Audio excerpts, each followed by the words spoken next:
사마리아 성 안에 두 가지 문제가 생겼습니다. 한 가지는 아람 나라가 쳐들어와서 그들을 포위하고 있으니까 먹을 양식이 없어요. 기근이 들었어요. 이 사마리아 성 안에서 이 기근 때문에 부모들이 자식을 내놓고 서로 잡아먹는 거예요. 말이 안 되는 얘기죠. 성경 안에 기록되어져 있는 말씀입니다. 사마리아 성의 사람들이 가장 기본적인 인간성마저 무너졌다는 것이죠. 왜 이들이 이렇게 성이 포위됐고 이런 기근이 들었고 자식을 잡아먹을 수밖에 없는 이런 일을 만났는가? 그 근본 원인은 이미 하나님이 이렇게 말씀하셔요. 하나님이 내게 모든 것을 풍족하게 주셔서 기쁨과 즐거운 마음으로 내 하나님 여호와를 섬기게 했지만 여호와를 섬기지 아니함으로 말미암아.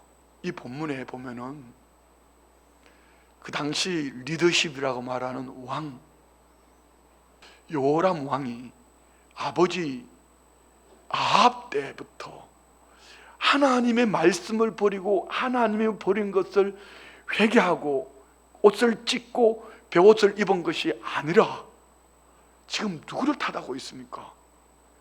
엘리사를 탓하고 있습니다. 엘리사 때문에 우리가 이렇게 포위를 당했고 엘리사 때문에 이런 기근을 만났어. 엘리사 때문에 자식들을 잡아먹는 이런 현상이 나타났으니까 그 엘리사의 목을 베자는 얘기예요. 지금 왕이 누구를 탓하고 있습니까? 교회를 탓하고 있습니다. 이 사회 문화가 지금 누구를 탓하고 있습니까? 교회를 탓하고 있습니다. 이럴 때 교회는 지금 뭐 하고 있냐는 것이죠. 자, 오늘 말씀을 보면 벼랑끝에 서 있는 이 사마리아 성에 이 구원의 기쁜 소식을 이런 왕을 통해서 아니면 제사장을 통해서 한 것이 아니라 사마리아 성 바깥으로 버림받은 4명의 나병 환자가 성 안으로 들어갈 수도 없고 성 안에서 굶어 죽으니 바깥에서 굶어 죽을 수밖에 없고 이판사판이다. 여기서 죽느니 차라리 아람 군대로 가서 거기 가서 항복하고 죽자. 이런 믿음으로 간 거 아닙니다. 차라리 성경이 믿음 얘기하지 않았어요. 차라리 죽자. 가장 미천하고 연약한 이 4명이 아람 군대로 가는데 어떤 일이 벌어졌어요? 성경 한번 볼까요? 성문 어귀에 나병 환자 4사람이 있더니 그 친구에 서로 말하되 우리가 어찌하여 여기 앉아서 죽기를 기다리라.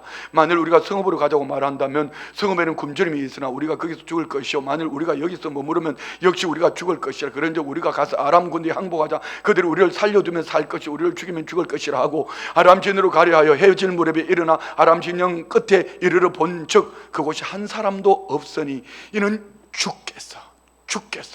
아람 군대로 병거 소리와 말소리와 큰 군대의 소리를 듣게 하셨으므로 아람 사람이 서로 말하기를 이스라엘 왕이 우리를 치러하여 헷 사람의 왕들과 애굽 사람들 값을 주고 그들을 우리에게 오게 하여. 누가 했다고요? 여러분, 이 오늘 본문의 배경은 오해하면 안 돼요. 아람이 전쟁에서 졌고 4명의 문둥병자가 믿으면 그거 아닙니다. 여호와께서 이 백성을 돌보시는 방법이에요. 누구를요?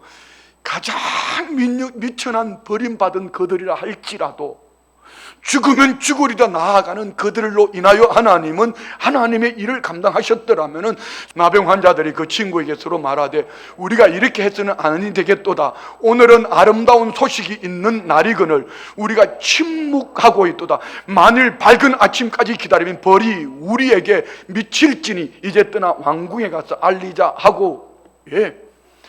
여러분, 지금은 구원의 복된 소식을 온천하에 전해야 됩니다. 산상수훈 이후에 한 나병 환자가 예수님께 와서 고침받는 부분이 있어요. 오늘 저와 우리에게 필요한 자세입니다. 3가지. 첫 번째는 주님 앞에 나올 때 목숨 걸고 오셔야 돼요.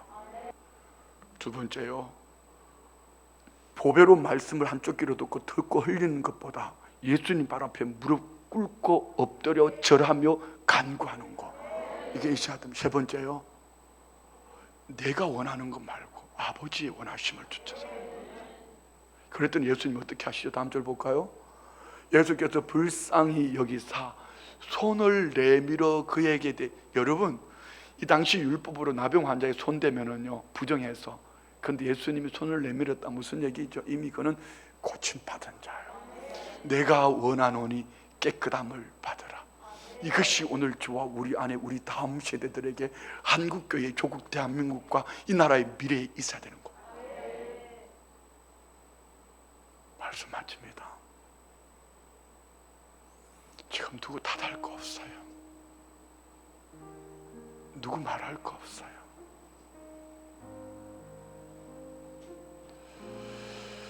저는 오늘 정치적인 얘기를 한 것도 아니고 이 사회 문화 얘기를 한 것도 아닙니다. 우리 신앙관 말입니다. 우리 신앙관. 교회 탓해도 괜찮아요. 세상이. 정치인들이, 경제인들이 교회 탓해도 괜찮아요.